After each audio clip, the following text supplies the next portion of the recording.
set on a trek. We've hired every troublemaking journalist in Nigeria that comes across our path.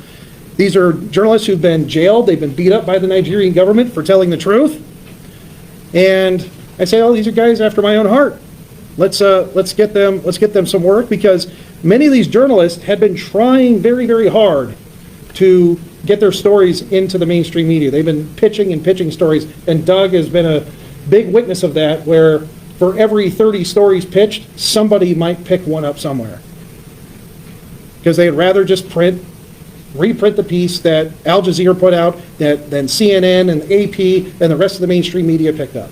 That's why people haven't been aware of what's going on in Nigeria, because it's been covered up by the mainstream media and covered up by Nigeria and Al Jazeera. Obviously, I'm not a fan of Al Jazeera. So we took it upon ourselves. Doug, how many articles have we done since we started? Oh, well, 3,000. We've written 3,000 articles about Nigeria since 2023, since we launched our project. And we became a very trusted source by many of the locals, by people, and we turned our journalism into action. And people began to realize Truth Nigeria is actually telling the truth, so we can trust them with information. And so we've been able to issue, again, over 125 terror alerts with 90% accuracy. And in every case, the Nigerian government did nothing with advance warning of attacks.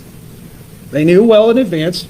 Local police, military command, were all notified. All our alerts go up on Twitter, they go up on Facebook, they go through the WhatsApp chain, through Nigeria contacts, goes to the military, police, nothing. No interaction with notice.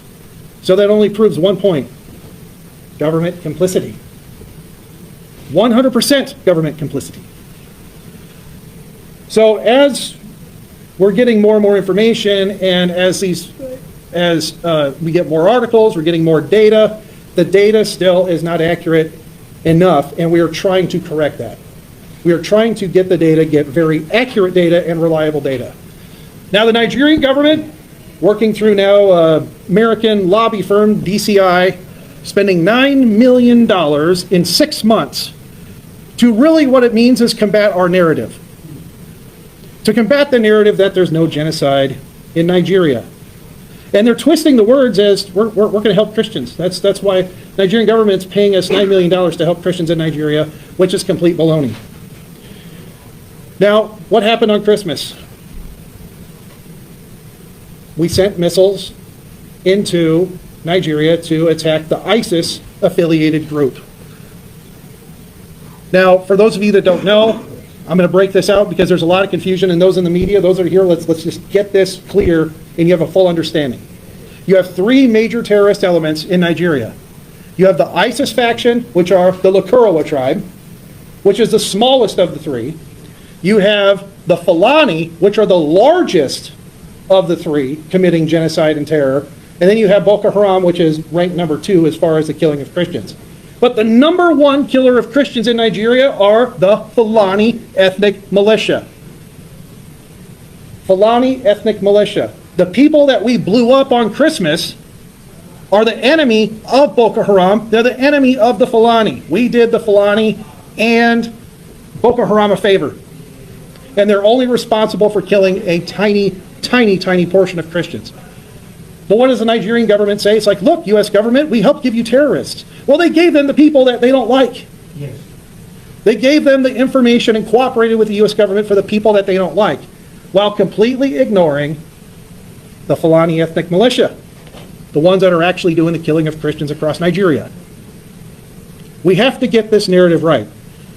Those of you in the room that know the truth, that know what's going on, we need to be working together, because now we are fighting against a $9 million slush fund to fight us and fight our narrative. That means they're going to be... There's nothing happening like guns are blazing. Nigeria is a sovereign country. Whatever we did, whatever happened or whatever is going to happen, we have that collaboration, working together jointly. I can tell Nigerians clearly that whatever it is that the American is doing in Nigeria or is going to do in Nigeria will have to be together, discussed, planned, executed together. No country will just fly into Nigeria and do whatever it feels like doing. No, it won't happen that way. Right, but does that kind of rhetoric risk undermining Nigeria's sovereignty, or does it reflect a failure of Nigeria to control the narrative around its security crisis? Because, for example, you're a Christian, you're from the north, you're surrounded by Muslims to a large extent in the north, and a lot of Christians from the north have come out to say that they feel that they're under siege. Can you relate to what they're saying? What I need to say is that Nigerians are being killed. Christians, Muslims, non-Christians, non-Muslims have been killed. The truth about it is that we have certain individuals that target certain individuals. We have the ISWAP, the Boko Haram. It's not a federal government policy to go after Christians. And that's one thing that we want to make very clear, because most times the international community has this intention to feel that as if Nigerians, the Nigerian government is planning to eliminate Christians. No, it's not the government. But we have certain criminal elements that want to take advantage, and they have their order of priority. But can you understand, sorry to interrupt you, that if a Christian minority community is living in a place where they're entirely surrounded by a Muslim majority, the state in which they live is a Sharia state, I mean, can you understand the fact that those people might feel a tremendous sense of oppression in that place, and oppression that may well lead to fears and concerns about attempts to eliminate? Fear is natural. Fear is human nature, and there could be perception. I was born and raised in Sokoto. I grew up in Sokoto. I spent my entire formative years in Sokoto. I went to my primary school in Sokoto. My secondary school, it was going to Nigerian Defense Academy that I left Sokoto. Naturally, people will have felt, but I had one of the best upbringings in life because Sokoto was wonderful. I'm still very proud of growing up in Sokoto. Some other communities, and it's not only for the Christians. The same thing with the Muslims too, wherever they are, and there's probably a large population of Christians, they probably might also feel that sense of fear. Fear is natural. If you give birth to a kid today and you put him in the dark, he gets scared. Fear is natural, and perceptions are there. We know that there are issues in Nigeria about religion, how we view religion, and I really don't understand why we take it so much.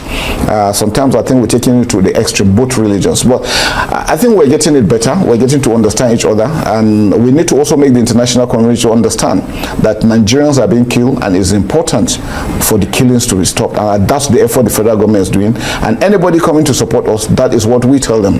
Nigerians are being killed. We want Nigerians to stop being killed. And let's be clear that both Christians and Muslims are being killed.